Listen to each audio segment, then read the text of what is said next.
Welcome to today's Q&A call. Well, we let everyone sort of roll into the room here. Please join us in the chat. Say hello, your name, where you're from, what's going on in your neck of the woods. Just like to get to know who's on the call and where everybody's at. We usually have a pretty global community, and it's fun to hear from you all while we let everybody in. So please chime in. I'm Amy Swagerman. I'm sure you've probably seen me on these calls before. I'm your host, AKA ringleader, to keep everything going. I am traveling right now, so I'm in Arizona. I've got a different background just to keep things exciting. Who's chiming in on the chat? Let's look. If I can get it to work on my laptop. I can't. There we go. Fiona, hi from Canada. Anton from Lisbon, nice. Ohio, hi, Annazette. More Canadians. Raleigh, North Carolina. Patrick, I think we've met before. Jay from Seattle, hello. Sophie from San Francisco, hello. All right, awesome. I think we have everybody in right now. So basically today you've got me. As I said, I'm your host, your ringleader. I come from a marketing background. I have a marketing agency that specializes in helping entrepreneurs sort of embrace marketing strategy as they're getting ready to go to market. So who's your core audience? What's your core value proposition? Things like that. We've got an amazing guest speaker, Floyd. I'm going to let him introduce himself and tell you a little bit about his expertise. Yeah, hello everyone. I've been on a few of these calls, and I try to help CoFoundersLab every now and then when I can with a variety of modules. My background is I'm Dutch and from Amsterdam, but I live in Vancouver, Canada now. I have founded and grown several tech companies of mostly of the internet product variety, grown those startup, scale up, profitability, and on a couple times. And I'm also very active in the accelerator space, especially the last couple of years, working in a number of different accelerators, trying to help startups reach their startup and then scale up and go to market. I tend to be the commercial guy. I focus on marketing, sales, PR, leadership, growth, go to market, that kind of thing. Yeah, that's it. Awesome. We've also got Shawnee Walsh on the call today, and he's here with CoFoundersLab. So Shawnee, I'll let you chime in as well. Give a little bit about your background. Hey, everybody. First of all, thank you so much for joining. Great to have you guys here and great to see everybody in the chat already. It looks like it's going to be a good day. Yeah, Amy, thank you so much. Super quick overview. My name is Shawnee. I'm a principal investor shareholder at CoFoundersLab. You know, we're connected in with the startups here, and great to see so many people here. A lot of new faces, a lot of people we've spoken to before. My background is in everything from marketing, branding to really building product, taking things from concept to completion, raising capital. We did some government-based contracts during the pandemic. That took me into kind of the finance space, and yeah, kind of a little bit of everything. So look, today I'm really excited to learn about what you guys are building. I'm going to be in the chat all day. Excited for the questions, an engaging session, and really hoping we can provide some value to all the startups here. So look, I'm going to throw it back to Amy. Thank you so much for everybody for being here, and I'm excited for today. Great. Thanks, Shawnee. I have to tell you guys all, I'm really jealous of Shawnee's ability to chat in the chat and be engaged on the call. I have to pick one or the other. I have to focus and listen or chat. So I don't know, thumbs up. I'm just jealous. As we get going, for those of you guys who are new to this call, our flow is typically we ask people to raise their hands via the reactions or via their Zoom window, or to post a question in the chat. And we kind of queue you up and let people give us their 1-minute elevator pitch, which is who you are, your company, brief elevator pitch, and how this community, how we can help you. I know that we position today as fundraising, how to do fundraising as an early stage entrepreneur. So we're going to kick off on that theme. If anyone has a question, please raise your hand. Otherwise, I'm going to have Floyd just kind of give a little background or a little overview as we get rolling. I have a 10-minute monologue. You're all going to love it. Awesome. I don't know if it's 10 minutes. I'm semi-winging it, but it's good stuff based on practical experience. So I could start with that if that. Perfect. All right. For clarity, by the way, I'm also a CEO of a clean tech SaaS company in environmentalism, currently trying to raise $5 million. So I'm very deep in this process at the moment myself, and have gone through it a number of times. I've also been on the other side of the table. I'm an angel investor in a number of companies, and I judge a lot of competitions and stuff, pitch competitions, and help other angels do due diligence. So yeah, some perspective on various sides, basically. I wanted to go through a couple of different topics that I find that often go wrong or people don't necessarily understand, and then sort of provide practical guidance there, some sort of insight on how to place those things. The first thing I listed was, how is the funding landscape different 2 years ago versus today? And this really throws a lot of people for a loop, because a lot of people have anecdotal evidence or proof from friends or whatever that say money is so easy to raise. Yeah, and it really was in 2020 and 2021 for lots of hopeful, awesome visions. Come up with beautiful energy and pretty talking, and maybe you get some money back then, primarily because money was close to free at the time. You know, very low interest rates, pretty much all over the world, governments handing it out. And as a result, lots of investment went left and right, and it generally wasn't that difficult. Now, this is flipped completely now with a recession coming. And effectively, that means the following: way less.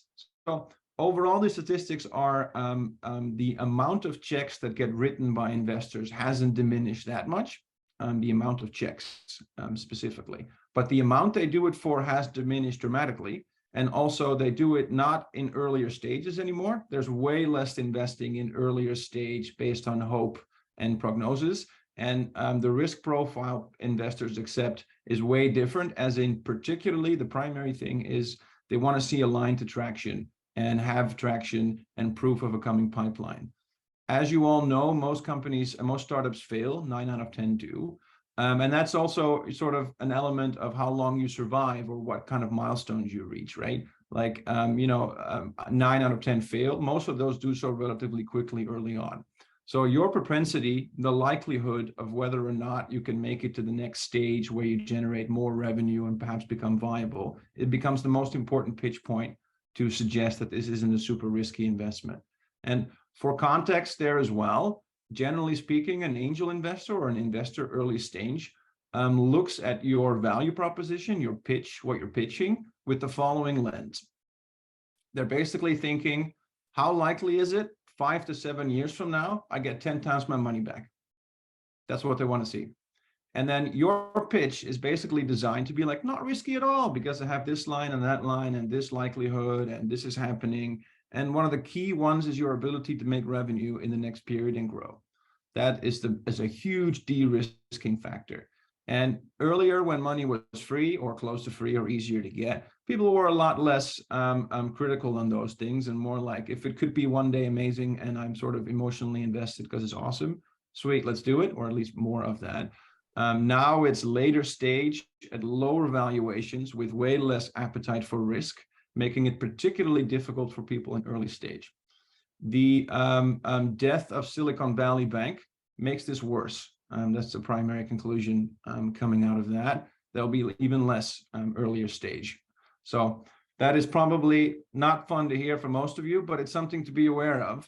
Like a big element is you have to get to traction or bootstrap to traction if you can, or pull funding from where you kind of get to that level to de-risk your prognosis to do 10 times the amount of money 5 to 7 years from now, so that you can then get more money, basically. Yeah, so that's one. There is also one other addition. There are exceptional industries that are an exception. Specifically, AI funding is hot and that's growing.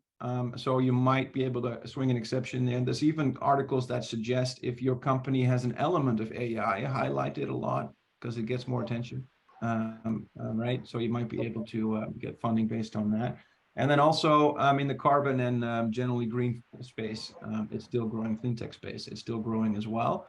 But that too is plagued by early, no traction, no revenue security. Therefore, early stage has a lot of problems getting that kind of funding. The next, do we go to the next subsection, I suppose? I don't know, there are questions. Sure, go for it. And everybody, please raise your hand in the reaction so we can queue you up for questions when we get through this, all right? I want people to be thinking about what they want to ask. I know you have lots of questions. Don't be scared. Then the next one, the most common thing I hear from all the startups that I see is people often assume, okay, I need to raise money, venture capitalists, right? Now, that's generally not the answer. Venture capitalists in 2022 and 2021 did foray into earlier stage play money, going, putting a little bit of money there and there as early lead generation. But by and large, venture capitalists are interested in deals in $1 million ARR and up as your current stage. And that's actually moved closer to $2 million ARR in this horrible climate, this horrible investing climate. So if you don't make $2 million in annual recurring revenue, that's what ARR stands for, probably VCs are not the place to go for you. And I see a lot of startups spinning their wheels specifically because VCs are by and large terrible at communicating these criteria on their website, because they have an incentive to talk to pretty much anyone for early stage relationship building, then see if they're able to execute over the next 6 months or a year or whatever. And then have an existing relationship with the founder and have a way into something that's positive, therefore a better competitive position as a VC to get into your business versus their competing VC. In short, they're more than happy to talk to you. And I've seen a lot of startups spin their wheels. The one I'm currently fundraising for did it for 10 months. They talked to 50 VCs. None of them were ever going to invest because it didn't meet their criteria to begin with on day one. But they're pretty tight-lipped in terms of communicating that, and it's hard to figure that out in advance. So then you just waste a ridiculous amount of time for not useful input. So be really careful with that. VCs are most likely not the place to go. Earlier stage, you're looking at angels investors in particular. And then the story of it basically is you got to find an angel investor that looks at your proposition with that lens I mentioned earlier of 10 times the return 5 to 7 years from now. How likely is that? But then has some kind of affinity and knowledge in your particular space. That's by and large where you find your first lead investor. Once you have a lead investor with set terms, in the most ideal world, there's even a client or a client type that comes with a pipeline that can be put on your cap table, because that's a huge de-risking event for other investors. If you have a lead investor that committed a decent amount of money, it becomes significantly easier to get follow-on investment. Like you'll find as well, like on average, invest in the angel space, on average, it takes a solid 6 months to fundraise and 100 conversations. So don't underestimate that. But at the same time, a lot of people in the world have money. They have each individually 100 places they can put that money, not just startups, like many other places too. They will generally look at your proposition in light of that they have so many options to put their money. Why would I put it with you? But the flip side of that is these are individuals. And I've certainly seen startups fundraise where I'm like, I don't know how you got money. That makes absolutely no sense to me, but some crazy guy did this. And all right, good luck.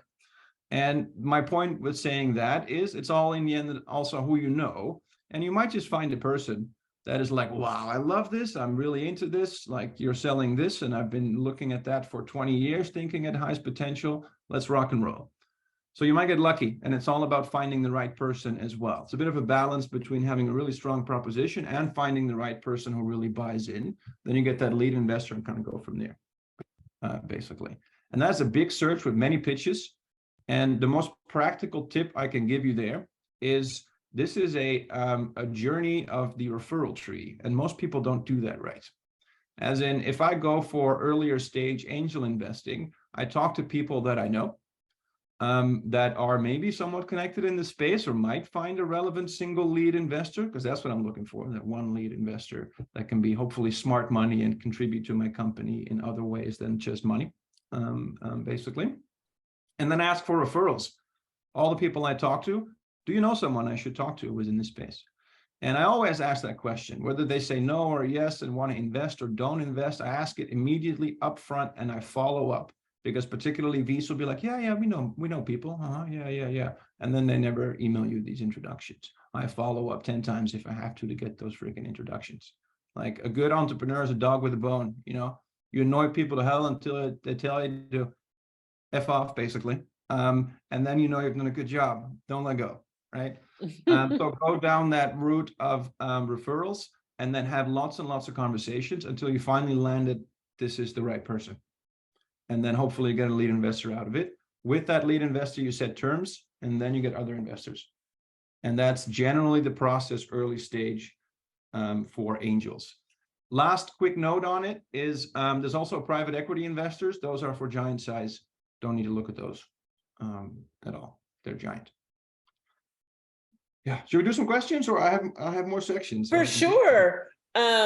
I just want to jump in really quick. For those of you guys who have sat in on a pitch practice call or heard us talking about pitch decks, Floyd said something really interesting that I think is worth keeping in mind. People build a pitch deck, and I think about it as selling, and you are selling your company, but what you're really doing is de-risking the invitation to participate in your company.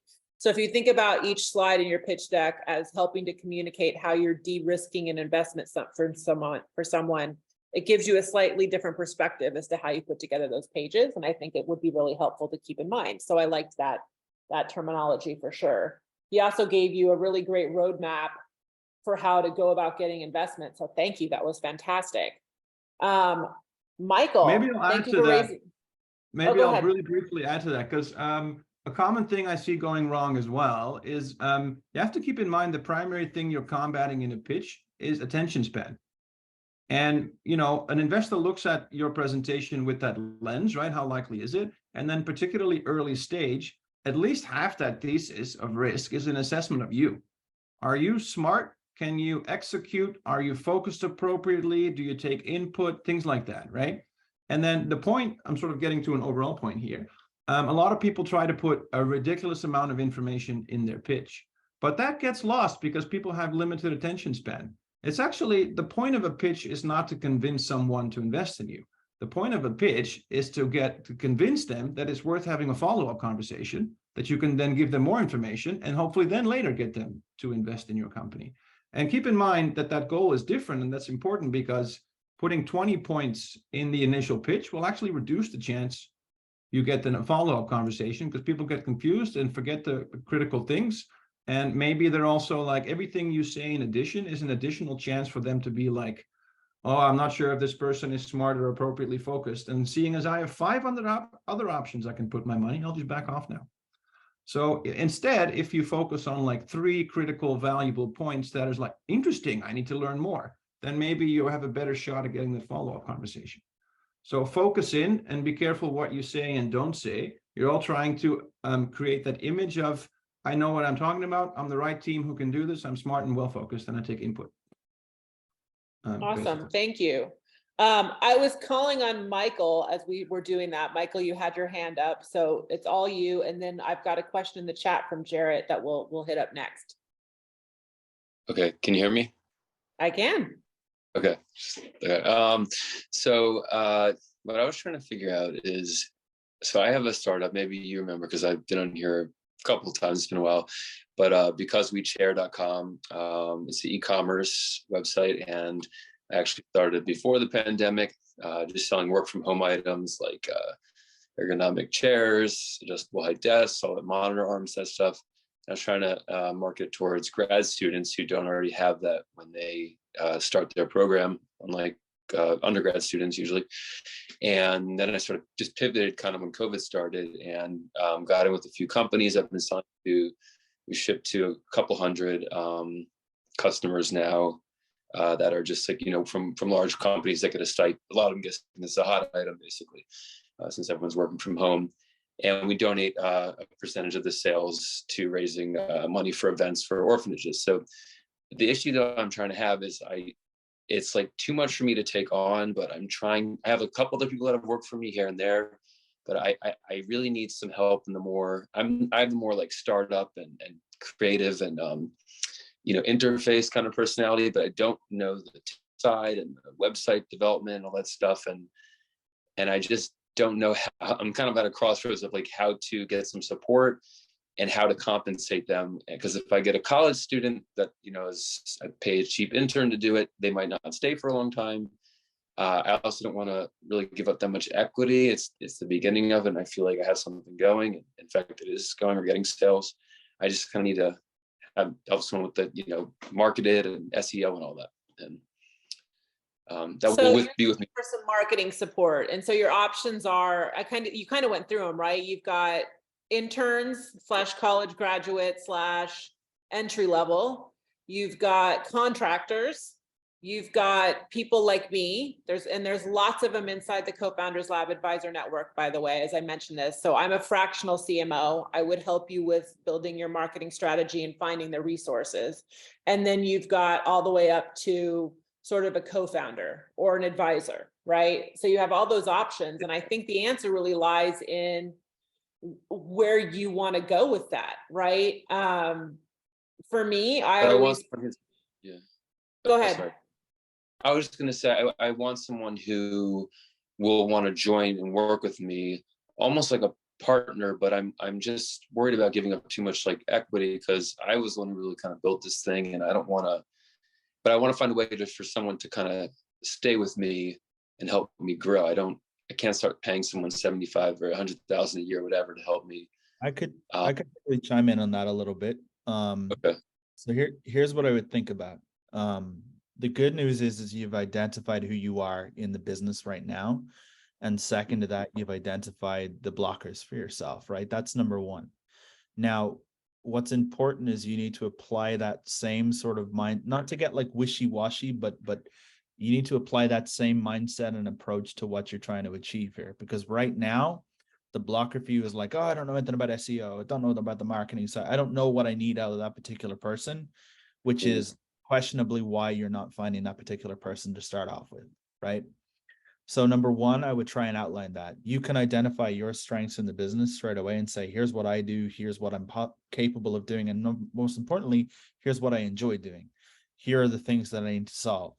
Now, try and make things as bite-sizable as possible, right? Like, what's the thing that I'm trying to achieve over the next 90 days in regards to the tech? Have I got bugs that I need to fix? Is it SEO related? What sort of markets am I trying to, like, break that down into like a 90-day summary, right? And then that's something you can put in front of someone. The reason why you do that is because you're just trying to give a clear picture of like, here's what it looks like today. How to get that kind of a person on board, I would say, is you got to do two things. You got to paint the vision of what you're building, and here's where it's going to be, here's what it could be, and here's what it is today, right?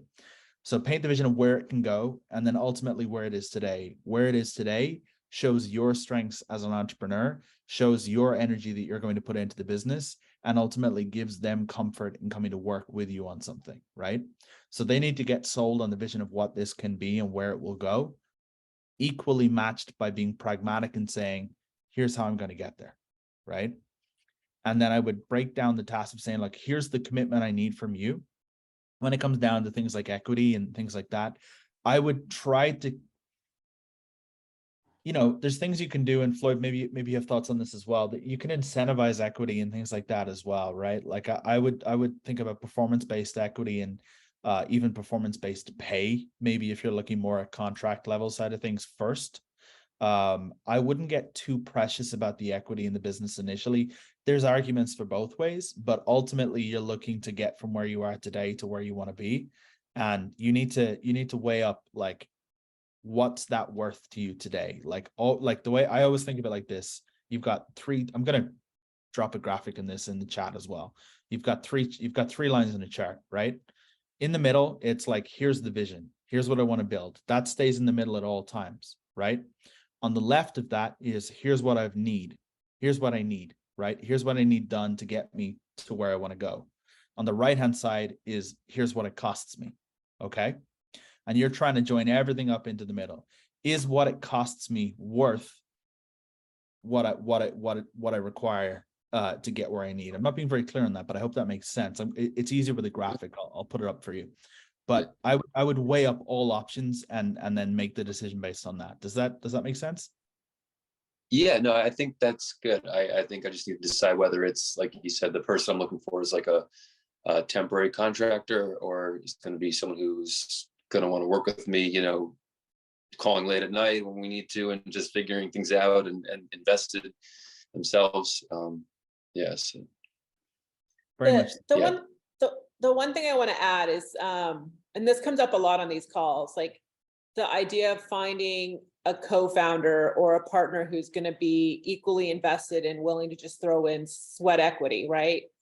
The hardest thing you can do, or I think the highest bar you could have, is to try and find that, right? You're trying to find a needle in a haystack in terms of someone who's going to jump into your baby and be super passionate about jumping on board.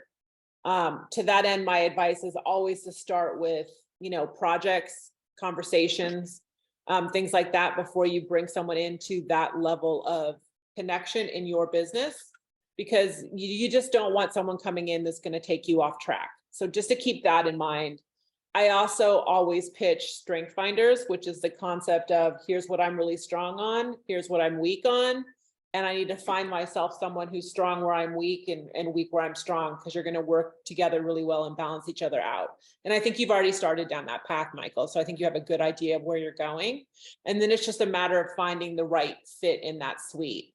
And definitely take advantage of the Co-Founders Lab Advisor Network. I'm in there, as Ra said, a ton of other marketing people. So you could even find one that has expertise in your area or might be able to help bring you some resources that you're looking for once you've figured out exactly what you're trying to do in terms of that resource. Okay, I'll look into that. Thank you. Right. Yeah. Floyd, did you have anything to add? Yeah, I mean, maybe the overall, it does sound like you should probably get a co-founder with complementary skills and sort of an ongoing effort. If you Google 50 questions for a co-founder, that's the resources I tend to use. They're pretty in-depth, and there's like an element of due diligence before you actually get sort of in bed with someone, and in a way that if the company goes well, this is a 10-year thing, and you might spend more time with that person than your actual partner at home. So it's good to do some proper due diligence on that in advance, and that's what those 50 questions are for. And in relation to fundraising, it is significantly harder to raise funds if you're the only founder. By and large, most people don't even invest in that. And the reason for that is, again, the whole risk profile thing, right? Like there's a single point of failure here, like get hit by a bus and the company's dead, right? But that's obviously quite dramatic, but the less dramatic version is, I don't feel like it anymore, right? Which with two co-founders would be less. And in the beginning, also, it's all sweat equity focused. So complementary skills are kind of critical in the likelihood of success, and no one can do it all. Does co-founder equal, though? I mean, well, that depends. Yeah, that really depends. Like, obviously, if you get Bill Gates to be like, I'd like to be a co-founder, well, he might get a bit more equity than you in that, right? In those circumstances, right? But if it's more junior, then less, right? Or if you've made more progress and you have a lot going already, then certainly that person should not necessarily be equal, unless that person is super senior. Like, it's a bit of a trade-off. Yeah. Thank you. Okay. And you can protect yourself too, right? Any co-founder, anyone that steps in for equity has a 1-year cliff and a 4-year vesting period. So do not give equity on day one. That's a recipe for disaster. Okay. Yeah. Anyway. Should we go to the next one? Yeah, sure. And we've got Jarrett waiting. Hey, Jarrett, you ready? Yes. Can you hear me okay? Yep. Awesome. Yeah, so I have a startup in the golf payment space. So I have a full point of sale, T-sheet, management tool, everything you need to run a golf course, basically. Some customer facing apps. We have the first in the space kiosk, self-service kiosk for golf. And we're kind of the new kids on the block in the space. I've never had a sales or marketing team. I built everything by myself. So it's just been really hard the last 5 or 6 years building this by myself, bootstrapped. And my question is, I've got some, I was laughing what you said earlier about the private equity people, because I have those coming out of my ears, and they won't tell you that they're looking for 2 to 3 million ARR until you take a 30-minute meeting with them.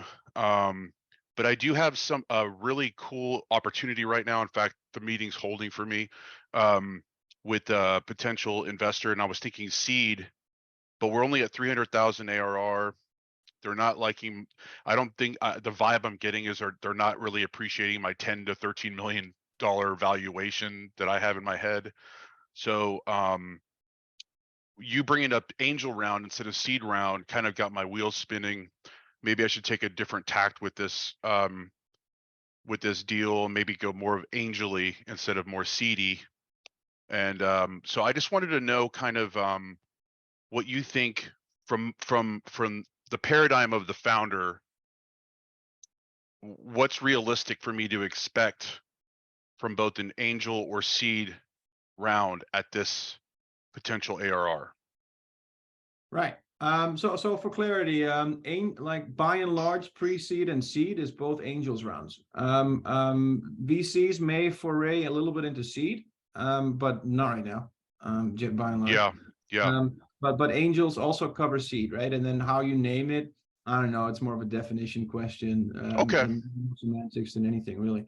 Then to judge your valuation, I mean, at face value, $10 million valuation for 300K ARR. If you have decent retention on, it doesn't seem terrible. But there's a lot of things that go into that sort of approximation of that lens that I mentioned, right? Like an angel will look at it and be like, "Can you 10x it in 5 to 7 years from me? Can I get my money out?"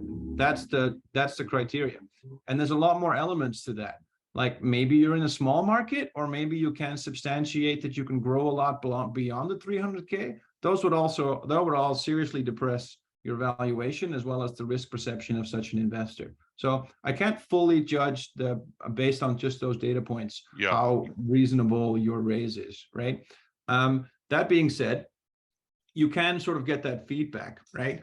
Along the lines of if you pitch it and you pitch it with the right people, then hopefully they can also give you real, honest, blunt, ideally, feedback on why yes and why no, and what's missing in that pitch. And it sounds like then if you're unable to close that, you either haven't found the right person yet, right? And you have to do referrals and find that relevant lead investor angel person, and or you need to better substantiate your propensity to grow and make a profit at low risk. Like another, for example, killer would be, yeah, I have 300K ARR, but I spent 10 million to get here. That's not good. Yeah. So I'm just saying there's a lot of variables to this in general. Okay, thank you.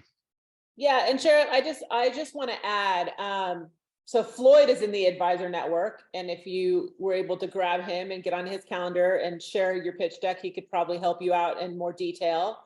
Also, Shawnee, I don't know if now's a good time. Do you want to talk a little bit about launch? Yeah, definitely. I mean, look, ultimately, a big reason like why I like these calls is like we can address the specific issues that businesses are having, right? Startups are having here. And often you find like people are at very kind of similar levels. Sometimes we have people at idea stage, sometimes we have people at MVP and they're just about to launch. But typically you'll find similar stages are often similar problems, similar solutions. And I think that's really where the value is. And of course, it's great to get the FaceTime here with the advisors and all that kind of stuff as well.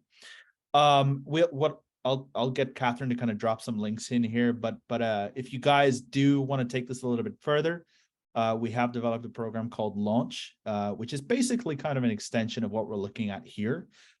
This is a very like high level overview in terms of, hey, I've got X problem, here's Y solution in a very kind of a time sensitive format.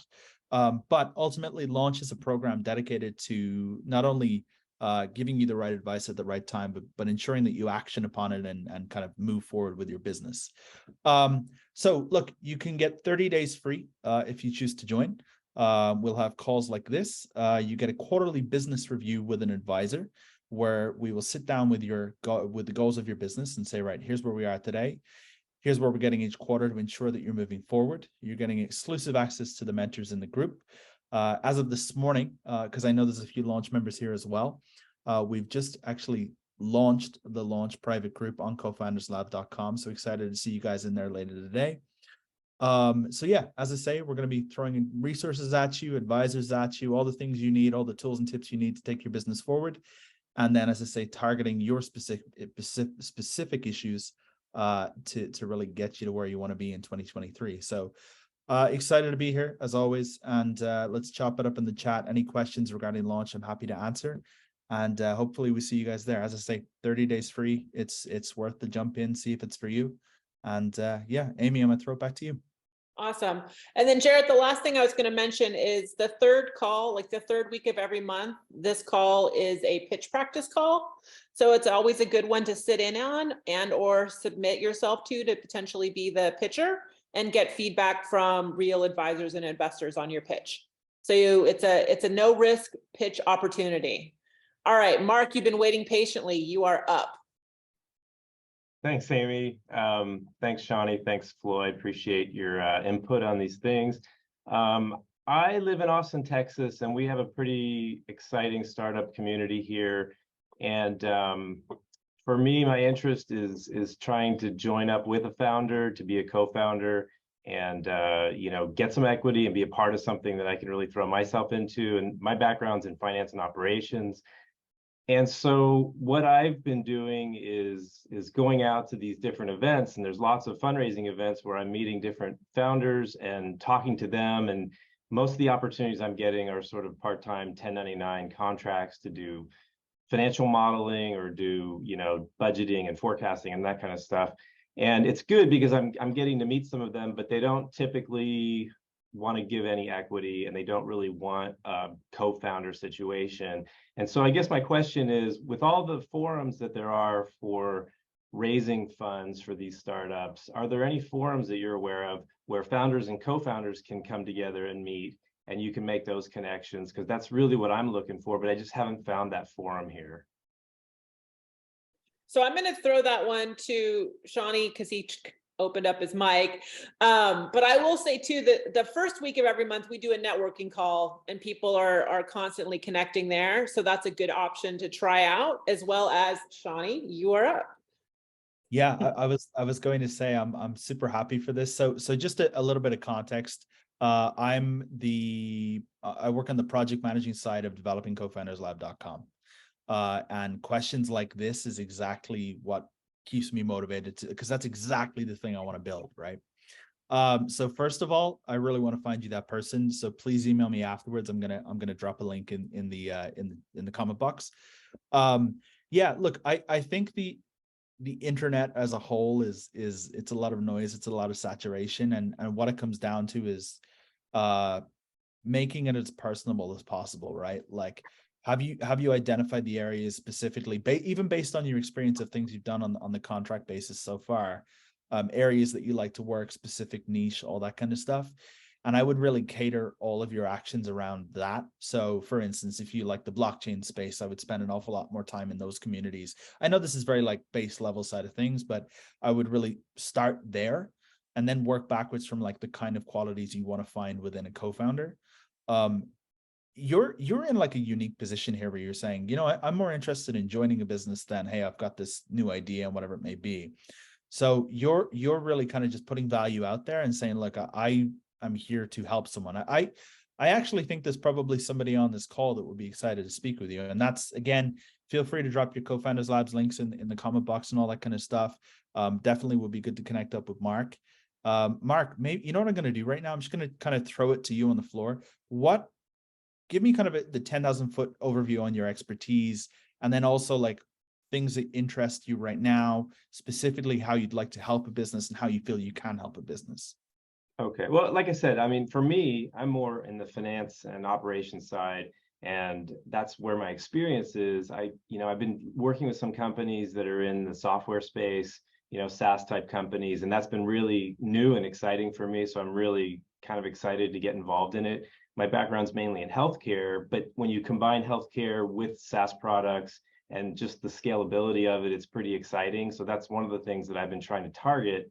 But it's limited, like geographically, when you go out and talk to people, you're sort of limited by what's available in your geographic space. So having this sort of a forum is nice, but I don't feel like I'm making those kind of contacts with the people. And so I just didn't know if there was a forum that was really geared towards putting these people together to create these kind of connections where you can sort of speed date with people and kind of get to know whether it's a good fit. Definitely. Yeah, no, I mean, as I say, a lot of the events that we hold here, and I mean, I know there's going to be a lot of people that will ping you after the call as well. There's a lot of people looking for a co-founder here. Really to summarize there, I would say continue to offer value as like, here's what I can do for your business. And then the hard part of this is you're going to have to sit through a lot of ideas and kind of handpick the things that you like, try and narrow it down like that, as opposed to trying to find that one specific place. I think there's plenty of people out there looking for things, looking for help, looking for people that are motivated. I can't recall the previous person we had just a moment ago that was looking for a co-founder. I mean, that first of all is somebody you should speak with. Like, sometimes go into these things, do things that don't make sense for them to make sense. Like, Okay. that straight away is like, okay, this guy is looking for help in this particular area. I believe it was on the tech side of things. And now you're coming in saying, well, I like this. And there might be a middle ground. And if there isn't a middle ground between the both of you, I guarantee you, you know somebody who will take this guy to the next level. He knows somebody that will take you to the next level. And that really compounds. I wouldn't be so, not that I'm not saying you're narrow on it right now, but try to be wider on it. Right. And then that's going to be the thing that compounds into you finding what you want to try and move towards on. Okay. Yeah, I'll drop my contact information in there, but thanks. I appreciate your help. Maybe a quick added content. I always like to say about myself. So I've been in your shoes, and I'm sort of am in your shoes. I always like to say about myself, I like going from 1 to 10. I don't love going from 0 to 1. I'm just not as suited for it, even though I advise lots of other people how to do the 0 to 1 process. And as a result, I'm a generalist CEO commercial person who's looking for a company that has something, but it's early, sort of early. And I want to step in and make it big. So I'm sort of, I was in your shoes for a long time, especially when I lost my previous company, nefarious investor. Long story, interesting, but not for today. And then what I did, I'm like, how can I be exposed to lots of companies? Because there's a problem with matching, right? Like, if they even realize they need a commercial oriented person on their team, and that's a big if for many companies, right? Does it make sense from a timing perspective? Does it line up? And are you compatible? So this becomes a really narrow and sort of difficult thing to find suddenly. And I've had that problem for years. And the way I went about it, well, other than networking in topics where you're sort of really interested in, right? And going to events and contributing and maybe profiling yourself on LinkedIn as knowledgeable in a specific area. So you start getting inbound and making a name for yourself and getting more connections. I went the accelerator route, hence my active work at accelerators. I see dozens and dozens and dozens of companies pitch, and I try to mentor them and help them through. And then in that process, you might be able to get a fit.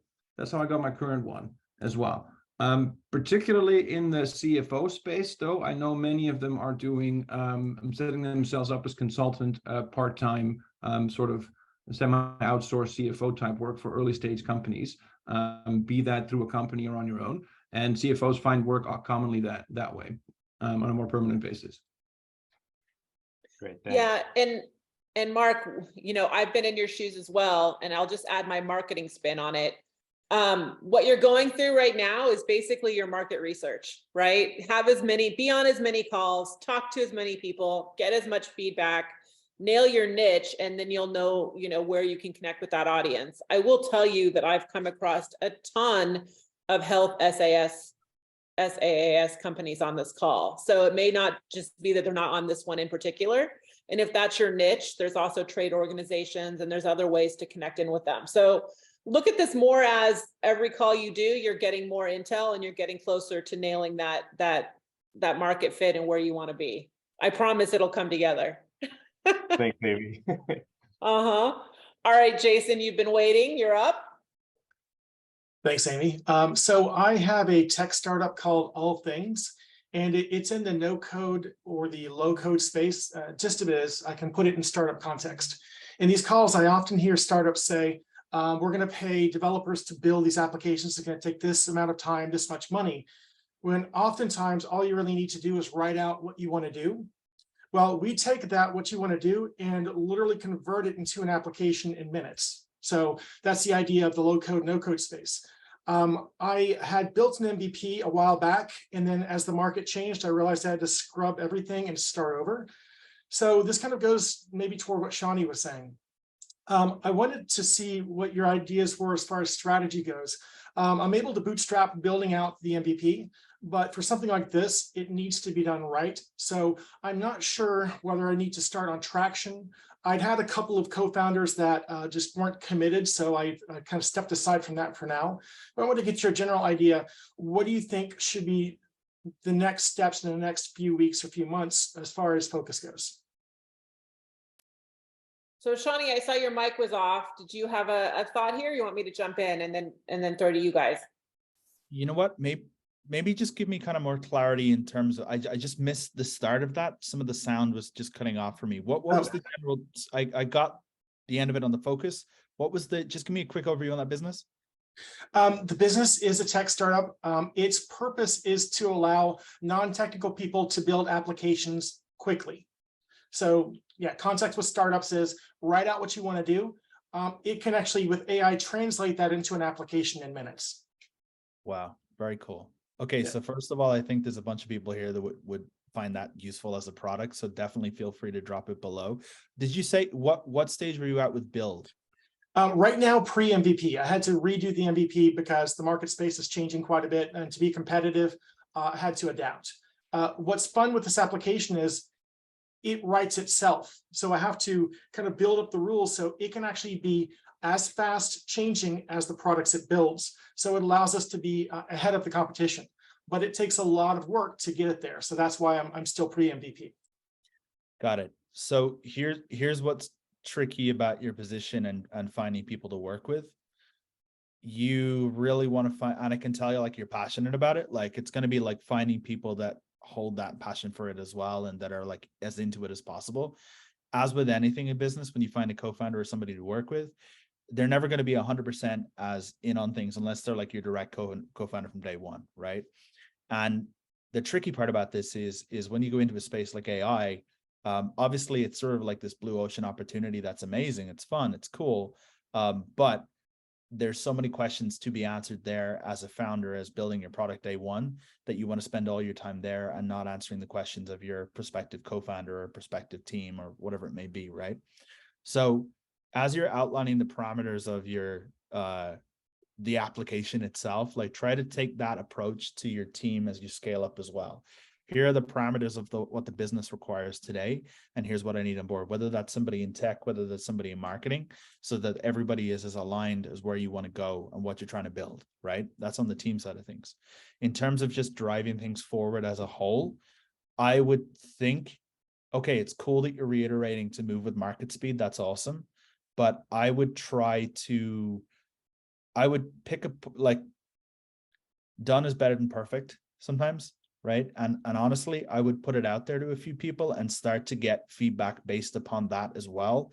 Have your direct user and most engaged users of the product be the people that also aid you with the reiterations, because right now, when you're reiterating product, even though you might know an awful lot about the market, it's like focus group of one, right?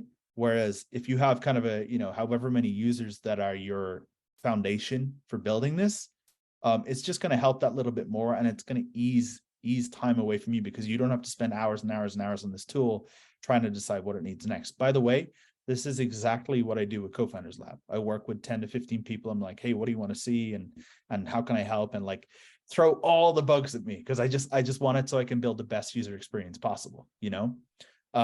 That's what I would do. Okay, thank you. I was thinking about, as far as having cohorts that start in this, startups are perfect because they're still in formative phase, cost is a factor, and they need to be able to iterate. So working with startups, I think would be a great idea. Do you think that would be a good test market? Absolutely. If you want to email me, I'll see if I can link you with any startups directly, and I'm also happy to test it on behalf of CoFoundersLab as well. Okay. I would go Yeah. significantly more narrow than that, though. Generally speaking, actually, as a next step, I would suggest do some market research and positioning based on hypothesis, and then you do customer discovery afterwards to figure out what your beachhead is and where to focus. You'll be significantly more marketable and sellable if it's like, I'm the app for, I don't know, e-commerce or like specific fintech applications, and then you get variety, and I'm targeting that kind of company. And I'm assuming there's technical benefits to having a more narrow scope and focus as well, in terms of ability to deliver quality in sort of the early stage, right? And then if you figure out what that beachhead is based on research and how you should enter that, you have a much better idea of gaps in team and skills as well. That's quite really possibly it's someone, maybe you're doing forward financing fintech in the environmental space. I don't know. I'm just throwing something out because it's my space. And then you're like, all right, that's great. Now I want to enter that market. And now I lack capabilities of a person who has commercial and industry expertise specifically in that neck of the woods. And that'd be great to have on the team. But you can only figure that out once you sort of figure out your beachhead and where you're going to focus. Okay, perfect. Thank you. Yeah, Jason, I heard the same thing when you talked about rebuilding. Don't build again until you've gone through the exercise of the market research and you understand exactly who your core audience is and what your value proposition is for them. You understand it from a big picture perspective right now, but you need to drill into your users, who they are and how they're going to experience it and how you're going to best market to them. Okay, thank you. All right, and is that? Hi, thank you all so much for hosting this session. So just wanted to throw out this question. It's related to if you're running or planning to run a food business. I'm kind of in the research phase, haven't officially launched, but just doing the groundwork for my business plan. So wanted to know, like, for a food business, and mine specifically will be a plant-based, non-dairy ice cream product. So wanted to know, as far as if I was pitching this to business investors, say at a local pitch competition or national, what are some things that investors would look for as far as a food-based business? And I know plant-based, the plant-based foods industry is really, blooming and blossoming right now. So just wanted to know, are there specific things they want to look at or know if you're pitching a food business to them? Well, I'll jump in first. I would say definitely understand. You've narrowed into you said ice cream, right? Who your competition is, what's the size of the market, how fast is it growing? There's a term, if you haven't heard it, called TAM, SAM, and SOM, which is total addressable market, service addressable market, and service obtainable market, which is really just talking about how big the market is and then what percentage of that you can get. So from a baseline, really understanding that, and then how you're differentiated, why customers are going to want your product over the competition that's there right now. Those are the big things I would mention from a marketing perspective and an audience perspective. And I'm going to kind of throw to Floyd to talk about the other parts of the pitch and the financial side of things. Honestly, it's a challenging one, particularly because this has been happening for a number of years already. So you're sort of entering a space where you have to be like, yeah, I know there's others, but I'm better. And then you have to substantiate why you're better. And that can be hard. Like a big part of it is the IP related to your formula. And if the formula is good and easy and cheap to produce, and particularly if it tastes well and your lines to being able to sell it. It's going to be challenging to get funding, I think, early stage. The only relevant pitch point, like maybe there's an overall comment in here. So sometimes you will still look in the news and be like, oh, this company that just has an idea got a ridiculous amount of money. And then I hear founders start knocking on my door and be like, oh, you said it was hard, but look at those guys. I want to do that too, or whatever, right? But the news focuses on outliers. Okay, because outliers are interesting, right? So, but outliers are therefore not the best indication of how the market normally works, usually. And the only way normally you can get funding in idea stage is you are Bill Gates or you are a PhD person, the foremost expert in thing XYZ that nobody else can touch you in the world, and you want to do something with it, and it's a great idea. Then maybe you can get some funding, because that kind of de-risks the proposition that you might be doing something cool, right? Like Elon Musk is obviously in the news a lot and has made some questionable decisions, arguably. But if he's like, I have a new idea, and I'd probably give him money for it, there's still a decent likelihood he's going to make money off of it, right? And that's like, but that's because he's Elon Musk and he's done this a bunch of times and he's had proof that he's made a bunch of money. So your primary pitch point might then well be your expertise and background, talking about the probability of you being able to actually do something real cool that's different, and it's going to get a lot of people to buy it. Most other products that are plant-based have been able to sell or raise by doing a taste test. And then based on that, you get an assessment of probability of lots of people buying this, basically. Yeah, I would probably just close on that by saying, like, momentum builds momentum. And by the way, this is like totally something applicable for everybody's business on the call at this level. Have you got, I missed the start of that. Have you got a product developed? How far along with the product are you super quickly? Well, right now I've been making the recipes in my home kitchen, so I have my own ice cream maker machine, but I'm redoing some recipes because I realized I was looking at my cost for the, cost of ingredients sold, and I realized the base I want to use is going to really be expensive. So I'm looking at a new way to formulate to reduce the cost of ingredients sold so I can have a good That profit margin. that straight away is like part of your story. Like a key question that we always have to ask when we're trying to raise finance is like, what are we specifically raising finance for?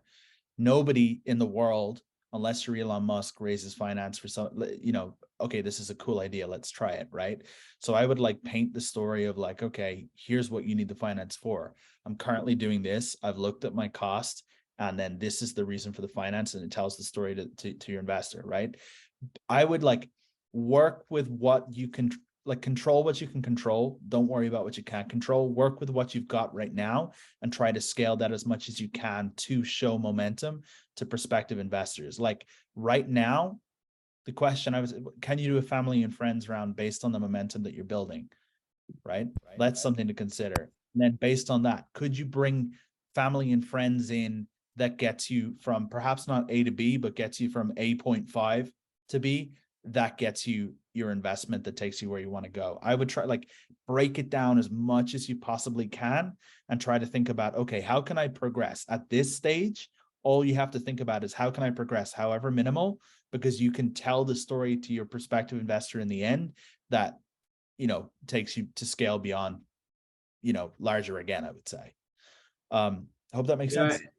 In Yeah, this thank you. context, like maybe a quick addition, like I think in this context specifically, like your best pitch point is probably, look at this, they're selling like hotcakes. So now you need to make it so that they sell like hotcakes, right? And that could be maybe farmers market location. Maybe you get some food trucks to also sell it because it's so great and they can sell it too, right? Maybe restaurants too, maybe other locations, and see if you can grow, hopefully with some speed. And then an investor is like, well, if she pulled this off and they're selling like this with this margin, that means it's not super risky, that it can do even better. And then maybe you can get funding. There's a guy called James McKay on the call. I think you should speak with as well. If you're here, just ping the chat. He's also in food, super good guy, and I think you guys two would vibe. Thank you. Thank All you all for right. your responses. Thanks for being Cool. All right, guys, we have 1 minute, and Dana had pinged me a while ago, so she's our last question. Dana, if you can turn your camera on and ask the question, we'll cover you up here. Hey, how are you? Good. I'm glad to join the call. So my question is, I want to actually be a part of a franchise. And but I'm trying to figure out how can I get working capital and money for inventory and payroll and things like that. Because I was looking for, because the problem is not purchasing the franchise. It's after I, get the franchise, this is about everything else I have to do. And I was looking for someone to go in business with me, but that didn't seem to work out. And then I was also looking for a guarantor so they can actually benefit from the business. Do you have a business? Have you got a previous business background personally? Yes, I have. Yes, my background is business management. Got it. Okay, so I would try to leverage that and leverage your position in terms of what you can bring to the table, so that you can bring to prospective funders. So, for instance, your background is in business management. So, to prospective investors, guarantors, people are going to put the capital in. They're going to look at it like, okay, I got it. Operations is down. Who's going to be the person that's going to scale the business, that's going to bring the business in? It's okay having the franchise there, but who's handling that side of it? I would think about that. Number two, like again, control what you can control. Don't worry about what you can't. I would try to stack up your team as much as you possibly can. And then, like Floyd said, then really what it means is being stubborn, like having as many conversations as you possibly can and being strategic about it so that you can find the right fit. Don't try and cater the business around your investor. Try and cater the investor around your business. That's crucial.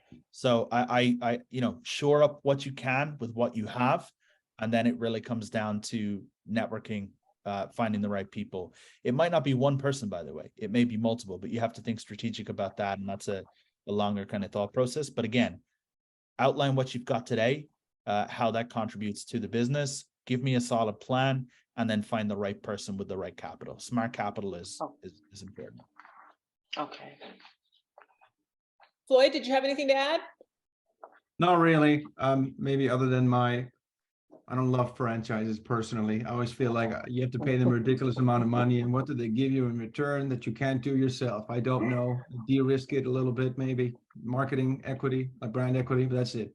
But anyway, I think those are the steps. Yeah, you got to de-risk it. So. The only other thing I would add, Dana, if you haven't checked out the SBA, the Small Business Administration in your network, please do. They always have money and programs to help people. There might be something there that you can tap into. And the other thing that usually comes up on these calls is if you are trying to de-risk and you know your area of expertise, maybe advisors. Find some advisors to get in with you. So it's not necessarily a partner, but it's an advisor that can help you and have the name or the sweat equity that can help you get the investors. Okay. Thank you. You're welcome. Good luck. Thanks for being here. Thank you so much. All right. And with that note, good luck to everyone. Thank you for hanging with us. It's 12:02. For everyone who's done these calls before, you know I like to do a quick photo at the end. So I'm going to ask everyone to turn on their cameras. And then I will count to 3 and we'll do a quick photo. And today's word of the day is de-risk. I love it. I wrote it down. I'm going to use it all the time. All right, guys, one more second to get those cameras on. And then I'm going to count to 3. 1, 2, 3, de-risk. All right, everybody. Have a great day. Have a great end of, it's the end of March already, end of Q1. And I will see you in April. All right. Thank you. Have a good one and good luck. Thanks. Thanks for being here, everybody.